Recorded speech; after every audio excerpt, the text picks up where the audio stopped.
The Warrior of the Indus, Extended Tale. In the golden age of ancient India, where the mighty Indus River carved its timeless path through rugged lands, a legend was forged in the heart of a humble village called Sindapur.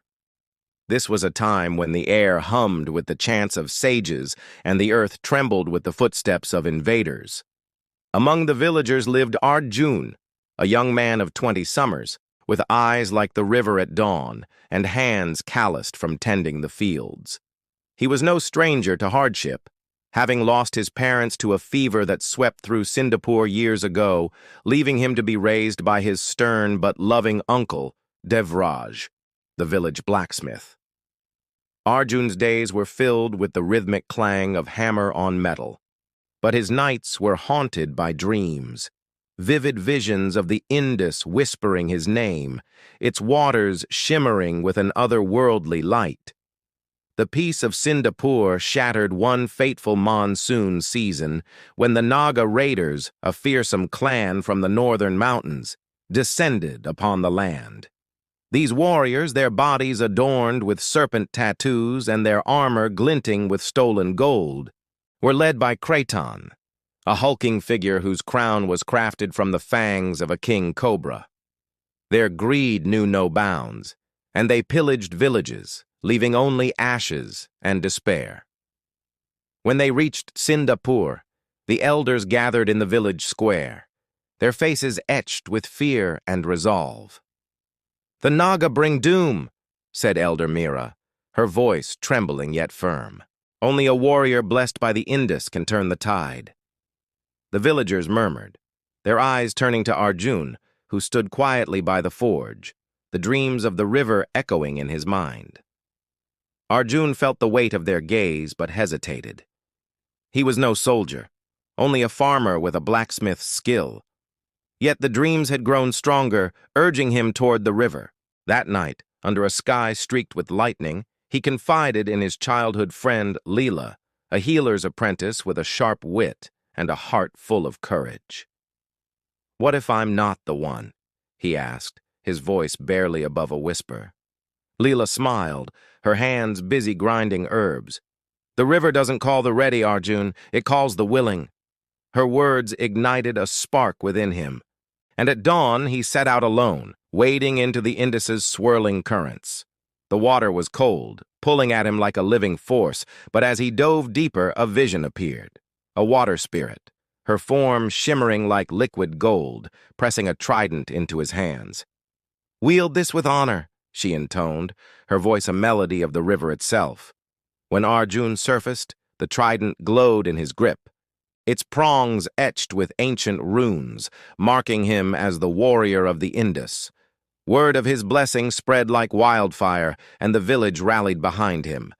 Devraj forged a shield from the finest bronze, while Leela prepared poultices for the wounded. Yet doubt gnawed at Arjun. The Naga were a seasoned army, their numbers dwarfing Sindapur's ragtag defenders. Kraton, hearing of the trident, laughed scornfully, sending a challenge: face him in single combat or watch Sindapur burn. The elders debated, some urging surrender, others clinging to hope. Arjun, torn between fear and duty, sought the river's guidance again. This time the spirit appeared, revealing a secret. The trident could command the Indus's waters, but only if his heart was pure and his cause just.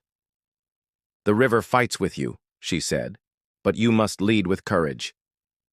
The day of battle dawned, the sky heavy with clouds. Arjun stood at the village's edge, trident in hand, as the Naga advanced, their war cries echoing like thunder.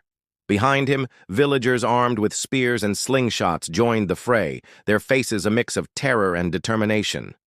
The fight was brutal.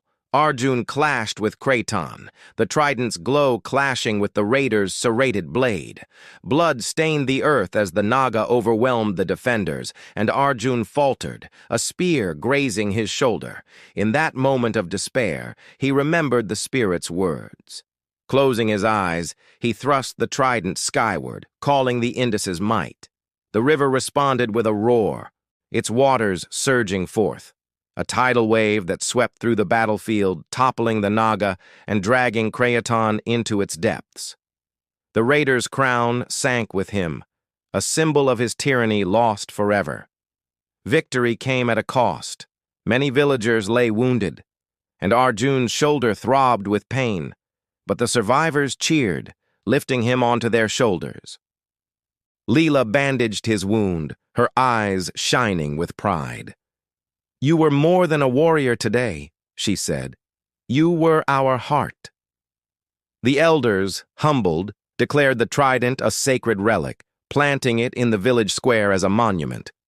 Arjun, however, remained reflective. He credited the Indus and his people, knowing the battle was won not by his blade alone, but by their unity. Over time, his tale spread beyond Sindapur, sung by bards and carved into temple walls, a legend of bravery that inspired generations. The warrior of the Indus became a symbol of hope, his story a reminder that even the mightiest rivers bend to the will of a pure heart.